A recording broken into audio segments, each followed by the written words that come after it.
warahmatullahi wabarakatuh. Hamdan wa syukran lillah wa salatan wa salaman ala rasulillah wa ala alihi wa sahbihi wa mawala. Allahumma salli wa sallim ala hadhan nabiyil karim sayyidina wa habibina wa maulana Muhammadin wa ala alihi wa sahbihi ajma'in. Amma ba'du, qala Allah ta'ala fi kitabihil karim,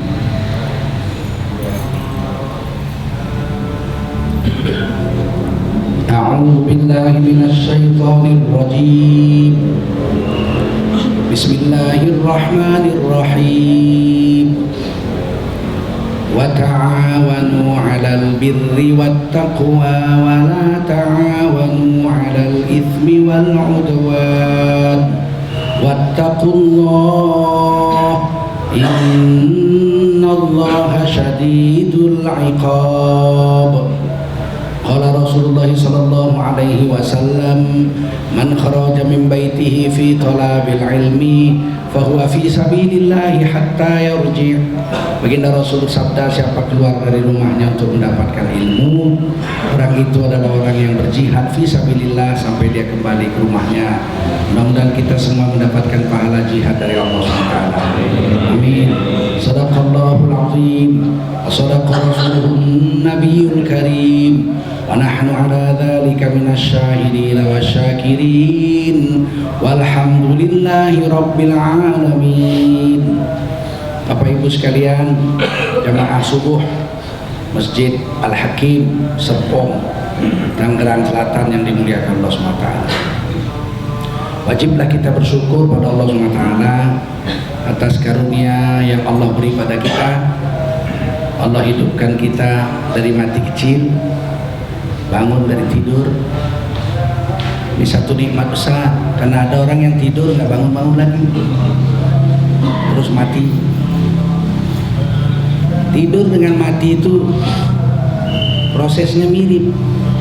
Imam Qurtubi menuliskan dalam kitab Tadhkiratul Mauta, mati dengan tidur itu prosesnya mirip.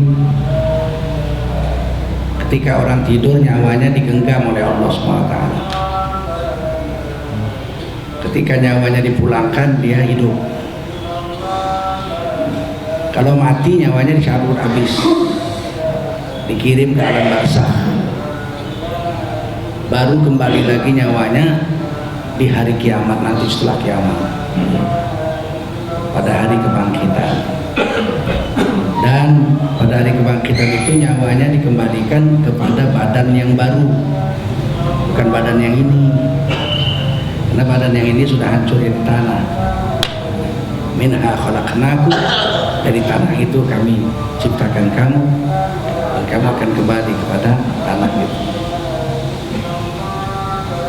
Di hari kiamat nanti kita diberi badan yang baru, tapi ruhnya ruh yang ini, ruhnya tetap ruh yang ini,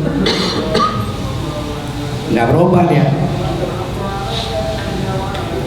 Dan jasad yang baru setelah kiamat itu di hari kebangkitan itu tergantung amal soleh kita. Kalau kita termasuk orang yang takwa, yang soleh, yang takwa, itu tubuh kita itu di akhirat itu bercahaya. Nuruhum yas'a baina aydihim wa bi aymanihim. Wajahnya bercahaya, tangannya, kepalanya, kakinya, pokoknya tubuhnya bercahaya. Ada yang lebih terang dari matahari, ada yang seterang bulan purnama, ada yang seterang bintang kejora. Pokoknya orang-orang soleh, orang-orang takwa di hari kiamat itu bercahaya, sehingga mereka tahu, oh ini orang-orang bertakwa. Wajahnya terang, wujuhi yawma idzin nazirah, ya natirah ila rabbiha nazirah. Wajah mereka itu gilang gemilang bercahaya, karena mereka bisa melihat Tuhan mereka di hari kiamat. Jadi nanti di hari setelah hari kiamat, orang-orang soleh yang berada di surga bisa melihat Allah. Kalau di dunia nggak bisa, nggak mampu, kemampuannya beda, jasadnya masih terbatas kekuatannya. Nembus tembok ini aja nggak bisa kita nembus tembok. Kalau di akhirat, di surga, wah, kita bisa dalam 1 detik pindah jutaan kilometer kemana kita mau. Tidak ada dimensi yang terbatas seperti dunia ini. Orang bisa kita bersetubuh dengan 1 juta bidadari kok. Gimana caranya itu? Di sini 2 istri aja berantem dulu, rebut-rebutan. Sana nggak ada dimensi seperti dunia ini. Tubuhnya tubuh yang baru. Nah, tergantung amalnya. Ada orang yang di hari kiamat itu, hari kebangkitan setelah hari kiamat, wajahnya itu hitam, tubuhnya hitam, tidak ada cahaya, durhaka, beriman tapi banyak dosa. Ada orang yang setelah hari kiamat itu dibangkitkan, tubuhnya hina sekali. Ada yang kepalanya kepala keledai, tubuh baru, kepala keledai. Siapa itu? Dalam hadis sahih Nabi ceritakan orang yang sholat berjemaah tapi gerakannya mendului imam. Imamnya baru Allah, dia udah bar duluan. Allah, dia udah Allah baru udah duluan. Imamnya masih sami Allah, dia udah hamidah. Sholatnya sah, nggak batal sholatnya. Sholat orang berjemaah yang mendului imamnya gerakannya. Imamnya baru mau ruku, dia udah ruku duluan. Imamnya baru mau sujud, dia udah duluan sujud. Sholatnya sah, tapi dia nggak dapat pahala dan malahan berdosa. Dan di hari kiamat diberi badan baru yang kepalanya kepala keledai. Ada orang yang di akhirat itu kakinya panjang sebelah, pendek sebelah. Kakinya satu kayak tiang listrik, yang satu pendek. Jadi kalau jalan ya pincang begitu. Orang terus tahu, oh ini orang yang istrinya 2 tapi adil. Bojone loro rajin. Kakinya panjang pendek. Itu tubuh yang baru. Ada orang di sana yang perutnya besar sampai jalan pakai perutnya.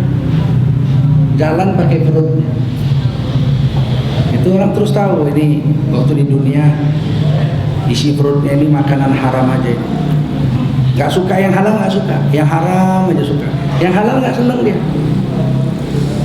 Istrinya masak makanan gak selera dia. Tapi kawannya mentraktir dia makan hasil uang judi main bola, mau dia. Nah ini enak nih, mie goreng Aceh nih, gratis, mau dia. Yang halal gak mau dia, ini bodoh ini orang.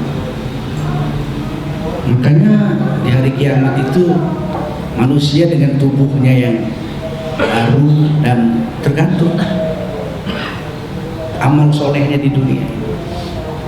Ini yang orang-orang Hindu berbeda paham dengan kita. Ada riwayat orang Hindu itu dulunya agama Nabi Ibrahim juga. Makanya mereka menyebut dewanya itu dewa Brahma, Abraham. Di Israel namanya Abraham, di Arab namanya Ibrahim, di India namanya Brahma. Abraham, Brahma. Istrinya Dewi Sarah. Sarah yang cantik sekali seperti Dewi. Orang India menyebutnya Saraswati. Swati itu Dewi. Memang Nabi mengatakan wanita tercantik di dunia itu nomor 1 Siti Hawa, diciptakan di surga.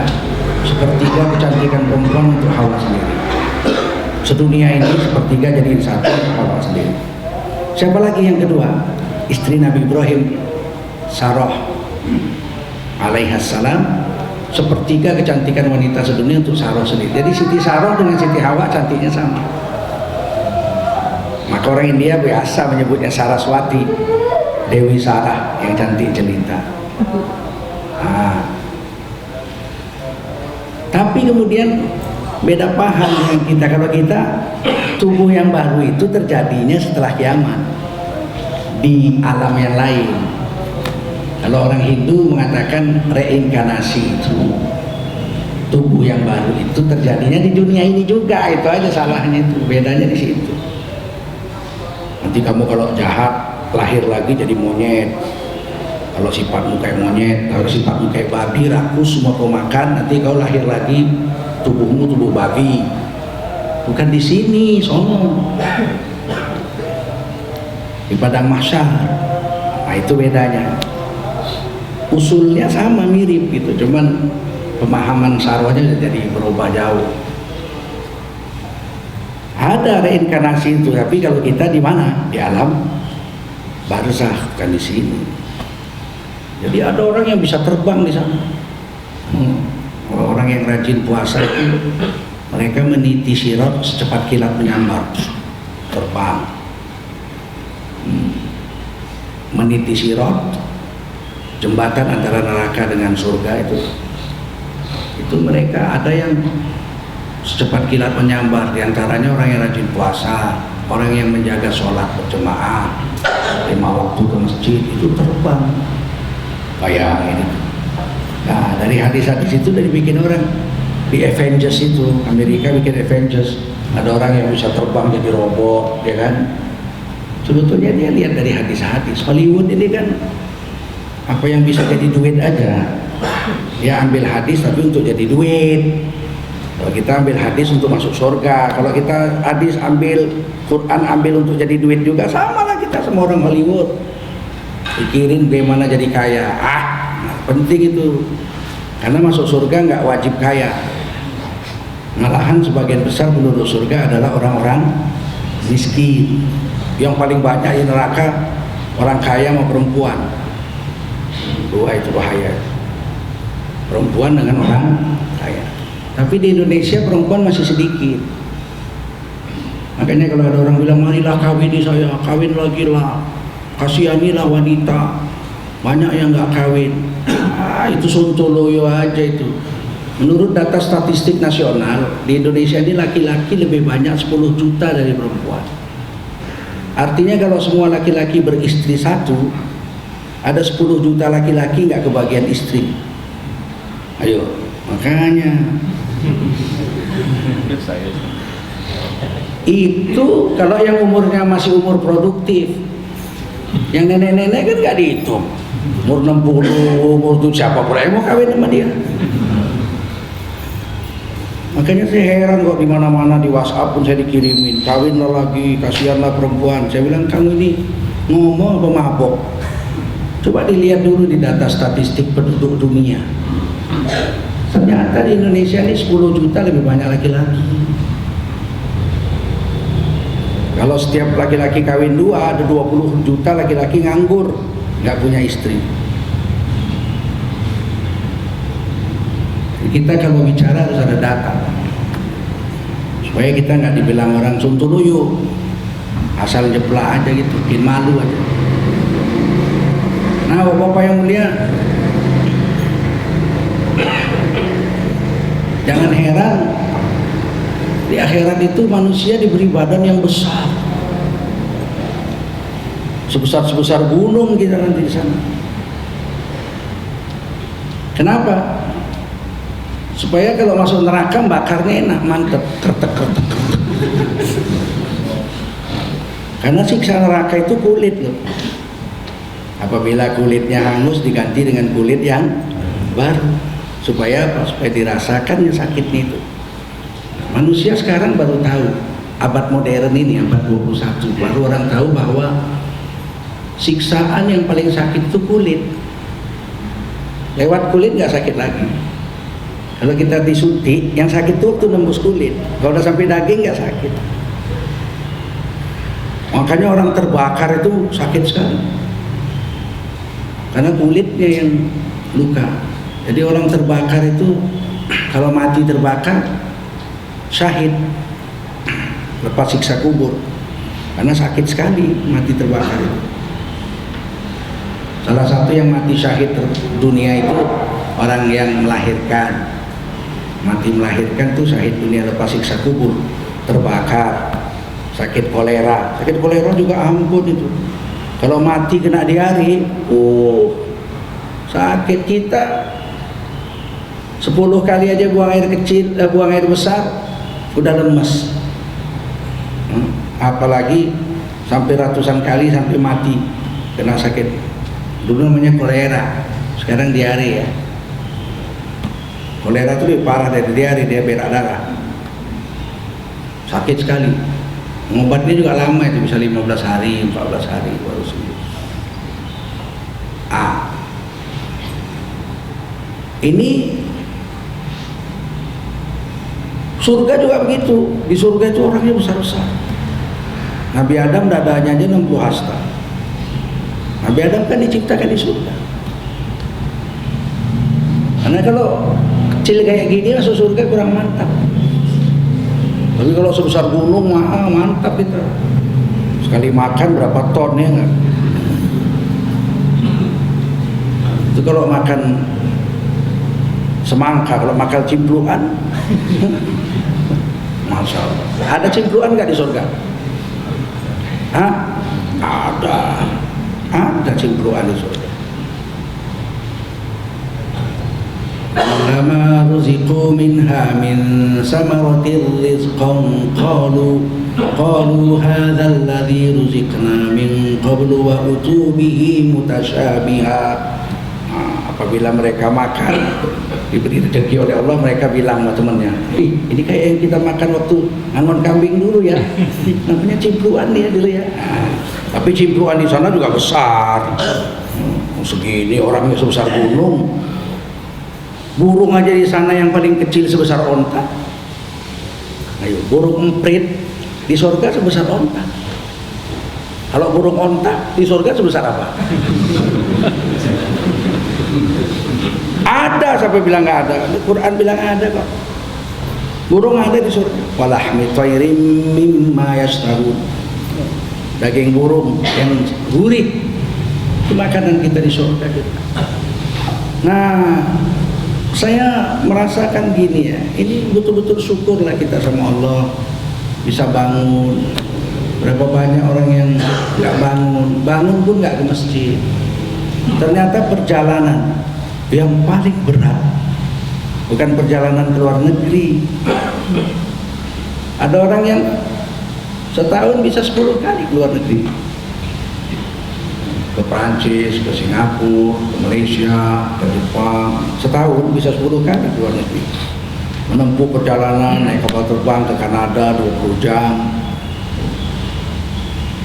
Tapi perjalanan ke masjid 150 meter nggak bisa.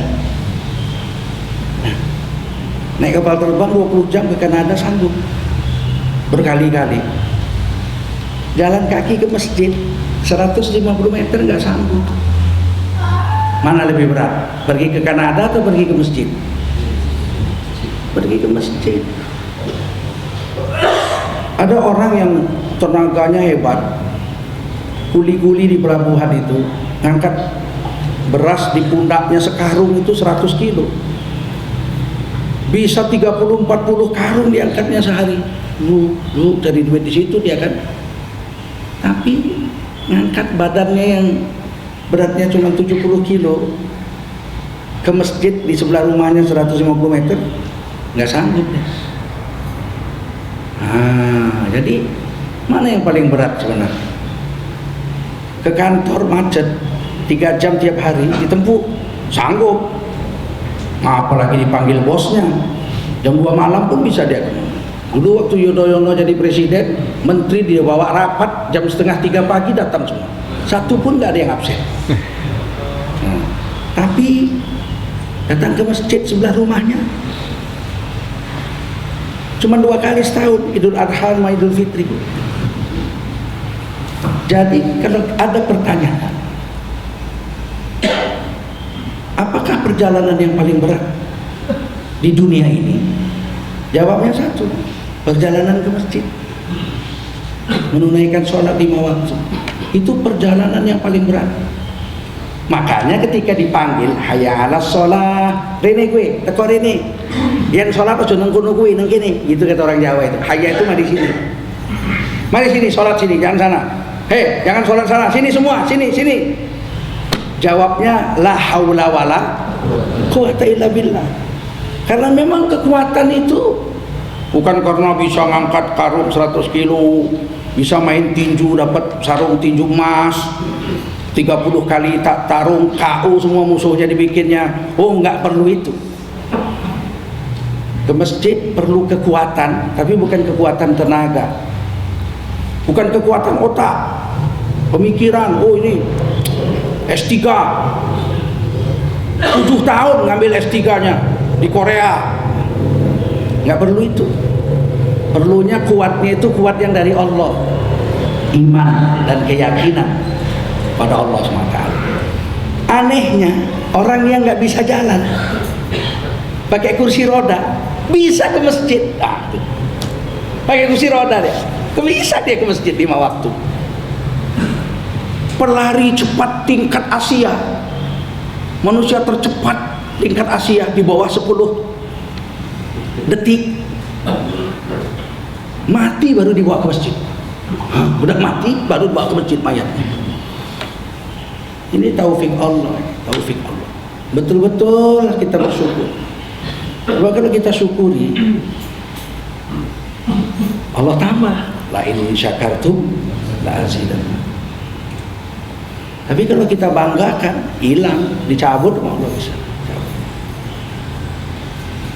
Dan kekuatannya itu harus kekuatan iman. Sebab ada orang ke masjid bukan karena kekuatan iman, bukan karena dia jadi ketua pengurus masjid, dia ke masjid. Begitu demisioner nggak datang lagi. Saya udah nggak menjabat sekarang, pejabat baru lah ke masjid. Jadi ini perlu dievaluasi. Kita ini ke masjid karena yakin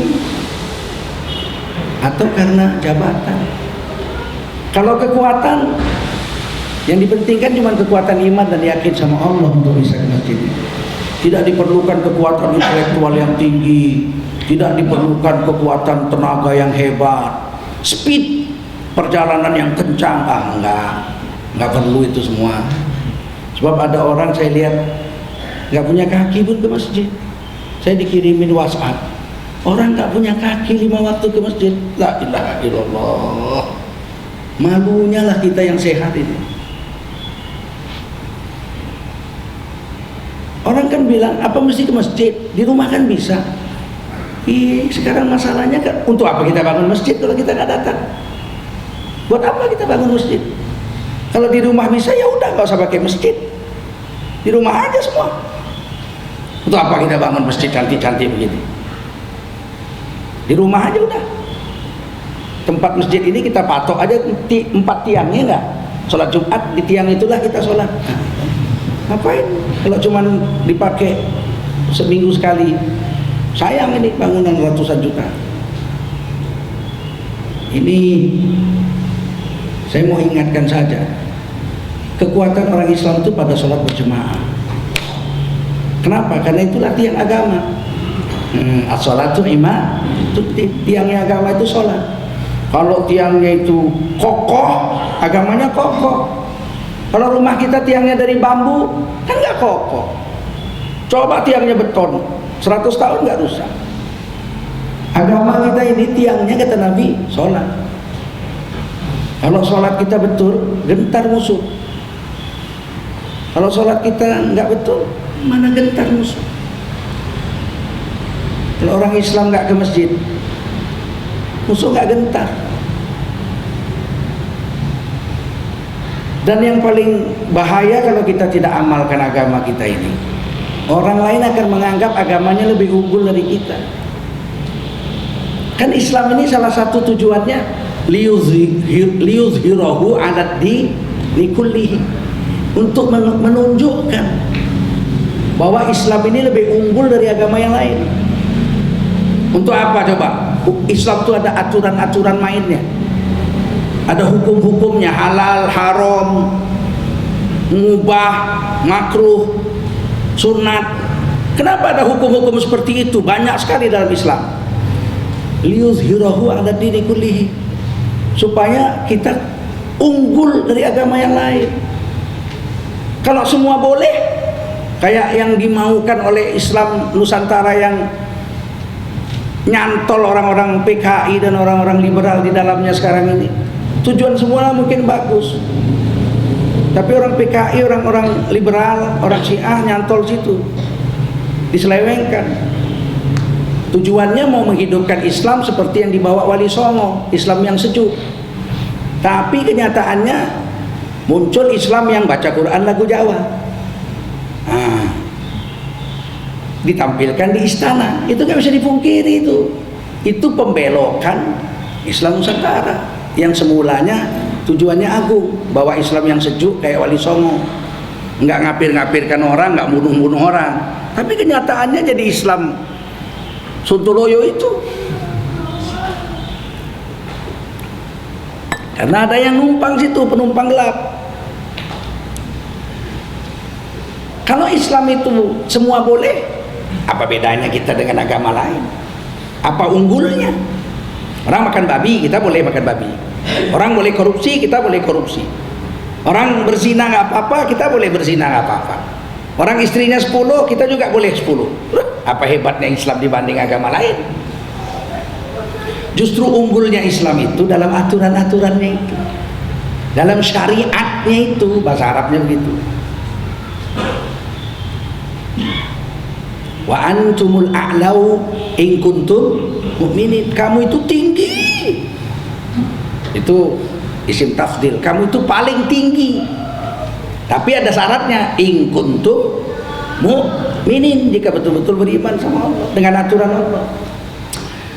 Dulu waktu saya kuliah, saya pernah didebat oleh pendeta dosen saya di Fakultas Sastra.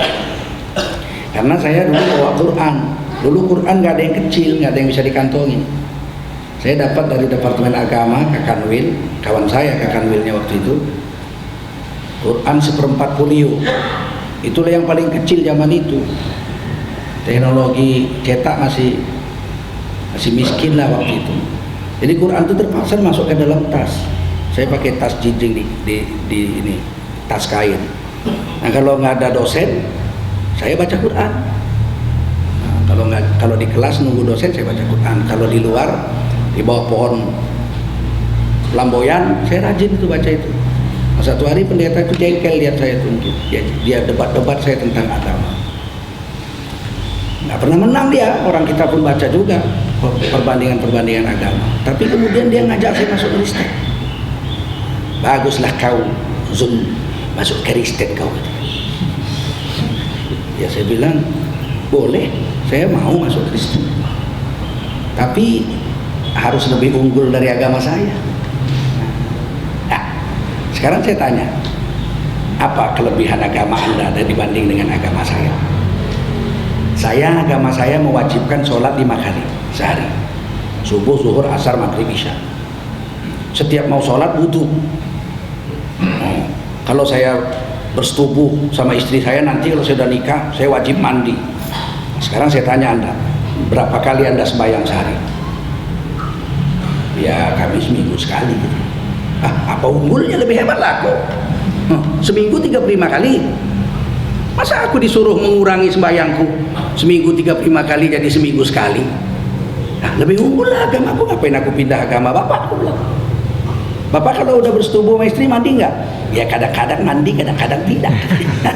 Saya wajib mandi kalau saya bersetubuh sama istri saya nanti. Terus kenapa saya harus pindah ke agama bapak? Lebih unggul agama saya kok. Bapak khitan apa enggak? Enggak, tidak khitan saya. Berarti bekas kencing ada dong lengket itu berapa tetes di dalam kulupnya itu. Iya, aku khitan aku. Kalau udah habis buang air kecil, wajib dicuci dengan air bersih, harum. Jadi apa gunanya aku pindah ke agama bapak? Lebih unggul agama aku kok. Coba, bapak makan babi, makan. Saya haram itu babi. Ya itu enak tapi tainya sendiri pun dimakannya. Binatang yang mau makan tai sendiri babi.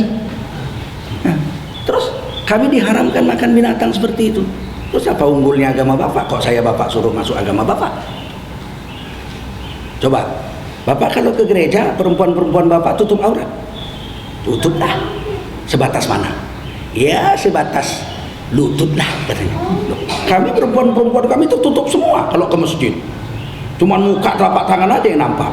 Terus apa unggulnya agama bapak? Kok bapak saya diajak oleh bapak masuk agama bapak?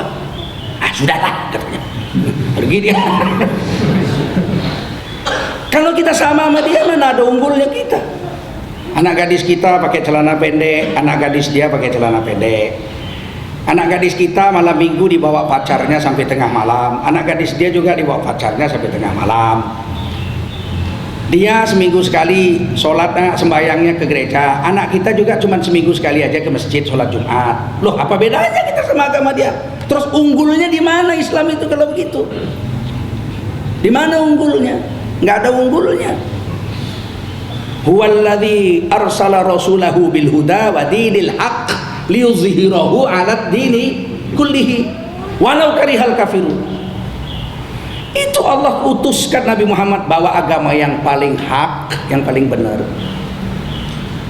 untuk dizohirkan, ditunjukkan kepada seluruh dunia. Memang agama Islam itu yang paling unggul dari semua agama, walau orang kafir gak suka.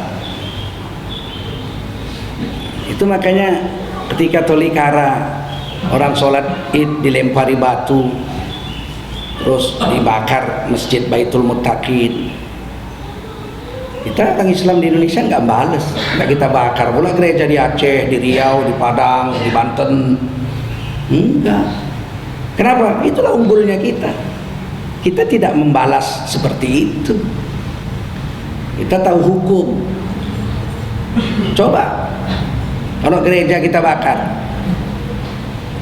kalau kita yang 10% di Indonesia, terus kita bakar gereja, kalau nggak seluruh masjid se-Indonesia dibakar. Kalau mereka begitu, kita nggak begitu. Kenapa? Karena memang kita lebih unggul dari mereka. Tunjukkan pada mereka, kita lebih unggul dari mereka. Nah, Bapak-bapak yang mulia,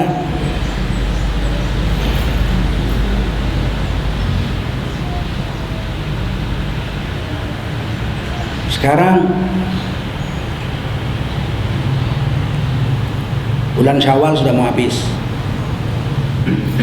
Habis sudah ya, besok. Ini hari habis ya, besok habis. Udah masuk Zulqa'dah. Ini udah bulan haji nih. Syawal, Dzulqa'dah, Dzulhijjah, Muharram itu 4 bulan haji.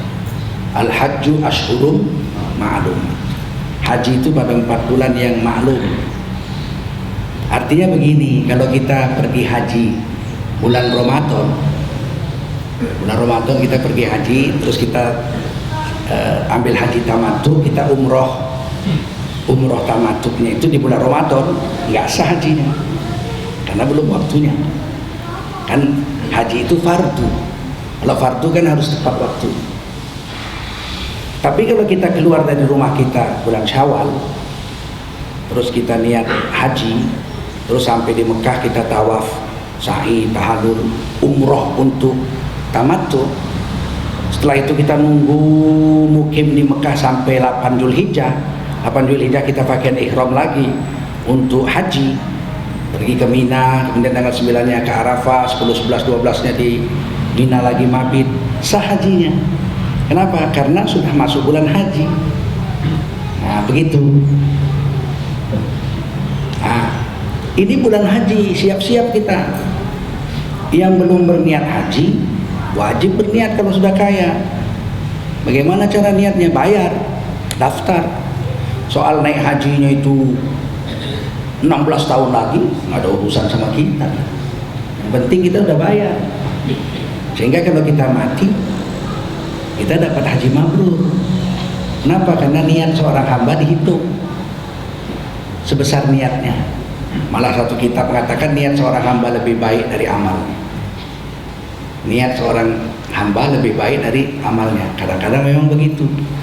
Ada orang niat haji, bayar, nggak sempat naik haji, mati, dia dapat 1 haji mabrur. Pahala haji mabrur dapat penuh 100%. Karena niatnya sudah dibuat, sudah bayar. Tapi di sisi lain, kadang-kadang amal seorang hamba itu kalah baik dengan niatnya. Niatnya mau naik haji mabrur, bayar. Tahu-tahu 10 tahun kemudian dapat giliran berangkat. Ternyata amal ibadahnya nggak bagus. Di Mekah lihat buntut perempuan Turki aja, pulang nggak dapat haji mabrur. Mending mati dia, dapat haji mabrur. Tapi ada orang yang amalnya lebih baik dari niatnya. Ada. Nggak mati dia. Nggak mati. Kalau mati udah jelas dia dapat haji mabrur. Tapi ada yang lebih baik dari niatnya. Kalau niat mati dia dapat 1 haji mabrur. Ternyata dia nggak mati, dia naik haji, dia bisa dapat 3, 4, 5, 6, 7 haji mabrur. Bagaimana caranya? Selama di Mekah dia bantu orang aja. Orang mau tawaf, didorong pakai kursi roda, dia tawafkan. Maka seluruh pahala tawaf orang itu sama dia. Orang mau sa'i, sakit, nggak mampu sa'i, didorongkan sama dia pakai kursi roda itu gratis. Maka seluruh pahala sa'i orang yang didorongnya itu sama dia. Dia udah dapat pahala dua tawaf, 2 sa'i. Kalau orang itu umroh, tawaf, sa'i, tahallul, dia yang urusin pakai kursi roda itu, dia udah dapat 2 umroh. Padahal harusnya orang itu cuma dapat 1 umroh tamattu saja, tapi dia sudah dapat 2 umroh. Saya ada lihat orang satu rombongan itu memang kerjanya nolong orang aja. Bapak nggak bisa tawaf, belum bisa Pak, saya nunggu giliran sepek itu dorongan lantaran saya kan sakit. Udah Pak, besok Bapak saya bawa, kasihan Bapak belum umroh masih pakaian ihram terus begini. Udah dibawa sama dia, dia dapat pahala umroh 3, dia tolong, dia dapat 3. Kalau dia tolong orang begitu, semua pahala haji orang sama dia yang dia tolong itu, dia bisa dapat 3, 4, 5, 6, 7 pahala haji mabrur. Maka kadang-kadang amal seorang hamba lebih baik dari niatnya. Kadang-kadang niatnya yang lebih baik dari amalnya. Tergantung kita lah, kesungguhan kita dan taufik dari Allah Subhanahu wa Ta'ala. Silakan naik haji kita bayar. Kita yang di komplek ini kan orang-orang kaya. Jangan katakan Allah bayar sekarang ya percuma, naik hajinya juga 16 tahun lagi. Enggak percuma lah, niat seorang hamba yang baik itu dibayar dengan pahala yang penuh. Kalau kita daftarnya 16 tahun lagi kan naik hajinya 32 tahun lagi. Kan nggak sama itu. Daftar aja. Kemudian bagi kita yang ada uang, bapak ibu kita yang belum haji, badalkan haji. Bayarkan. Saya setiap tahun ada 3, 4 orang, 5 orang murid saya yang minta badalkan haji. $500 kita bisa badalkan haji mahasiswa-mahasiswa kita yang tinggal di sana. Murid-murid saya mau itu menghajikan. Karena kenapa agak mahal? Karena dia 1 tahun hanya bisa menghajikan 1 orang, mana bisa 2, cuma 1 orang 1. Ada juga yang murah, tapi 30 orang dia sendiri, dicekeknya semua duitnya, udah bagi 30 pahalanya kan gitu. Bohong. Jadi, dan itu hadisnya sahih, Bukhari Muslim, Abu Dawud. Kita boleh menghajikan bapak kita badal haji, dan itu di backing oleh hadis-hadis sahih. Dan saya nanya ini langsung kepada Abu Bakar Al-Jazairi yang mengajar di Madinah itu tentang menghajikan orang yang tidak mampu berhaji karena sudah stroke atau sudah meninggal dunia. Dia kasih hadis-hadisnya, walaupun saya sudah tahu juga, tapi saya kan sengaja nanya dengan Syekh Abu Bakar Al-Jazairi itu supaya saya dapat sumber dari kelompok Salafi juga, kan beliau guru Salafi. Saya dapat langsung. Jadi kalau saya katakan di badal haji, itu cuman mazhab Syafi'i saja, enggak. Justru saya dapatnya lagi, dapat sanadnya itu, dapat pengajian itu, sanadnya itu, silsilahnya itu dari Abu Bakar Al-Jazairi, guru besar Salafi yang ada di Masjid Nabawi. Tentang itu langsung saya tanya. Jadi mudah-mudahan kita jangan sia-siakan uang. Kadang-kadang kita untuk 17 Agustus nyumbang sampai 5 juta. Bapak ibu kita belum haji. Sayang, kita buat. Inilah tanda bakti kita kepada orang tua. Beramal soleh, dan apa-apa peluang yang bisa menyelamatkan bapak ibu kita yang ada hadis soleh di dalamnya, jangan kita sia-siakan. Sebab birrul walidain itu tiang agama yang nomor 2 itu. Nomor 1 sholat di awal waktu berjemaah pada waktunya, as-sholatu ala waktiha. Yang kedua, amal paling besar pahala adalah birrul walidain, berbakti pada ibu bapak. Berbakti pada ibu bapak termasuk memberi kesempatan untuk mendatangkan amal soleh kepada bapak ibu kita. Yang ketiga, al-jihadu fisabilillah, mempergunakan harta, diri, pangkat, segala apa yang ada pada kita untuk membela agama Allah SWT. Jadi besok tanggal 16 ada pawai Parade Tauhid. Itu sudah ijtima ulama se-Indonesia, Majelis Ulama Indonesia, ulama-ulama kita semua sudah sepakat. Karena menggentarkan musuh-musuh Allah itu boleh dengan cara apa saja. Kalau Abu Dujana radhiyallahu anhu menggentarkan musuh di medan perang, oh dia petentengan benar itu, pakai ikat kepala, terus cabut pedang, ditunjukkannya lah jurus-jurus kungfunya itu. Kata Nabi, petentengan kayak begini dibenci Allah, kecuali Abu Dujana. Abu Dujana ini, kepentingannya ini senang kali Allah sama dia, menggentarkan orang kafir. Yang main-main kalau sama aku ya, kalau sudah aku pakai ikat kepala mautku ini, putus leher kalian semua aku bikin. Nakut-nakuti orang musuh Allah itu sunnah. Begitu juga sahabat ketika mereka sa'i, bajunya itu bahu kanannya dibuka. Jadi kalau ada orang pakaian ihram bahu kirinya yang dibuka, mungkin nutup tato itu. Bahu kanan dong, sebahu kiri. Dan ketika kita lari-lari antara Safa dan Marwah, kan waktu itu orang-orang kafir ngeliatin gitu. Orang Islam kurus-kurus, orang makan lagi sa'i. Itu sahabat-sahabat tuh nunjukkan itu, ditunjukin tuh sambil lari-lari, keker nih, bukan kurus nih. Kalau meeting lehermu patah lu. Ditunjukkan hebat. Dan ada ayat Quran yang menyuruh menggentarkan musuh-musuh Allah itu dengan cara apa saja. Parade Tauhid itu salah satunya menggentarkan musuh-musuh Islam yang selama ini sudah mulai anggap remeh. Alah, Islam 90% sapi tuntul luyu semua. Kita besok mau bersatu. Besok saudara-saudara kita dari Salafi ikut, dari ahli zikir ikut, qori-qori ahli Quran ikut Parade Tauhid. Remaja-remaja masjid ikut, orang-orang tua juga seperti ulama-ulama kita, Khalil Ridwan, Abdul Rashid bin Abdullah Syafi'i, ini ulama-ulama mulia kita yang tua-tua ini turun juga ikut. Jadi kita harus ikut juga, dari sini ikut juga. Berapa bus kita bisa pergi. Kita bukan mau buat rusuh, kita mau tunjukkan aja bahwa kita bisa bersatu juga. Itu penting. Ini kan selama ini, tapi ada juga musuh-musuh Allah yang mengempesinya. Ada yang buat daurah pula di Istiqlal tanggal yang sama. Ini pancalungap yang mau mengempesi gerakan orang Islam.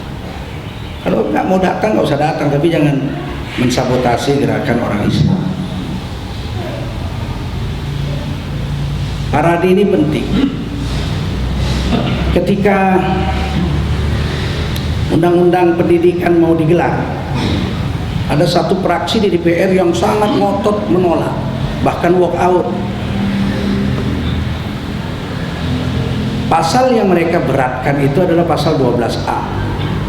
Tiap-tiap anak didik, undang-undang pendidikan ya, tiap-tiap anak didik berhak mendapatkan pelajaran agama sesuai dengan agama yang dianutnya dan diajarkan oleh guru yang seagama dengannya. Kan manis sekali itu. Keberatan. Karena ada sekolah di Indonesia ini yang memaksa murid-muridnya belajar agamanya dia, bukan agamanya kita, dan diajarkan oleh guru-gurunya mereka juga. Padahal kan adil ya, anak Hindu yang sekolah di Muhammadiyah wajib disediakan guru agama Hindu yang beragama Hindu untuk mengajarkan agama Hindu kepada anak sekolah yang beragama Hindu di sekolah Muhammadiyah. Kan adil itu. Sebaliknya begitu juga, sekolah Katolik wajib menyediakan guru agama Islam bagi anak-anak beragama Islam yang sekolah di sekolah Katolik itu, mengajarkan agama Islam dan gurunya itu wajib beragama Islam. Kan bagus itu. Ditolak. Kita parade waktu 150.000 orang Islam putih dari Senayan sampai Istana Negara. Jalan Tamrin nggak bisa orang jalan, nggak bisa orang lewat kecuali jalan kaki. Dan itu diabadikan oleh seluruh koran se-Indonesia. Halaman 1, Kompas, Republika, semua halaman 1. Bahwa orang Islam itu tertib, 150.000 jalan, nggak bakar-bakar gereja kita, nggak bakar-bakar kuil. Apa salahnya kita pakaian putih jalan takbir? Nggak ada salahnya. Dan itu ada di Quran, boleh. Usamah bin Zaid radhiyallahu anhu itu parade tauhid.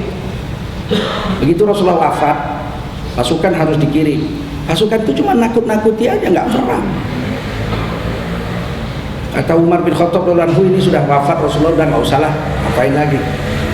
Usamah bin Zaid juga umurnya masih 18 tahun, kurang. Ganti aja lah kalaupun mau dengan panglima yang tua. Kata Abu Bakar Siddiq radhiyallahu anhu, Rasulullah angkat Usamah bin Zaid, tidak ada yang berani ganti, saya mana berani menggantinya. Itu sudah keputusan Rasul. Diberangkatkan juga seluruh laki-laki keluar dari Madinah. Tidak ada azan di kota Madinah. Selama pasukan itu keluar tidak ada azan. Yang tinggal di kota Madinah hanya beberapa laki-laki dan wanita semua. Semua laki-laki sehat keluar. Perang? Enggak, lewat aja. Wah, orang kafir bilang, orang Islam pasukan yang dikirim aja sebanyak ini, berarti pasukan yang tinggal lebih banyak dari ini. Itu kan akal orang, padahal pergi semua. Dan nggak jadi perang, gentar musuh. Batal Romawi menyerang kita. Penting, jangan dibilang nggak ada dalil. Ada dalil. Masa ulama bodoh? Ulama pasti sudah lihat dalil-dalil. Silakan kalau kita besok ada waktu, silakan. Saya ke Medan habis subuh, jadi saya nggak bisa ikut. Bapak yang ada waktu pergi. Pakaian putih-putih, jalan aja, zikir aja. Nggak usah jerit-jerit, zikir. Orang Islam tuh lewat aja orang gentar. Orang Islam itu nggak usah diberi. Kayak saya nih pakai jubah gini, serban, lewat aja, gentar orang, gentar. Apalagi kita itu 100.000 orang, 200.000 orang, tertib rapi. Kita bukan preman yang mau ngancur-ngancurin pot bunga besok, enggak. Kita lewat aja. Ngapain? Lewat aja. Nggak boleh lewat kita. Kan boleh. Orang Nasrani aja bikin parade salib di Solo. Kenapa pula kita nggak boleh jalan lewat? Saya pikir ini, apalagi kalau besok setelah kumpul doa berjemaah 200.000 orang, subhanallah, goncang langit itu. Wong doa satu orang Islam aja aras Allah gak bisa goyang, apalagi 200.000 orang Islam doa. Yang begini-begini perlulah persatuan. Saya bahagia sekali kawan-kawan dari Salafi ikut besok. Abu Jibril, ya. Farid Oqbah, alhamdulillah. Ini menunjukkan Ahlus Sunnah semakin sadar bahwa persatuan itu penting dan perpecahan itu merugikan diri kita sendiri.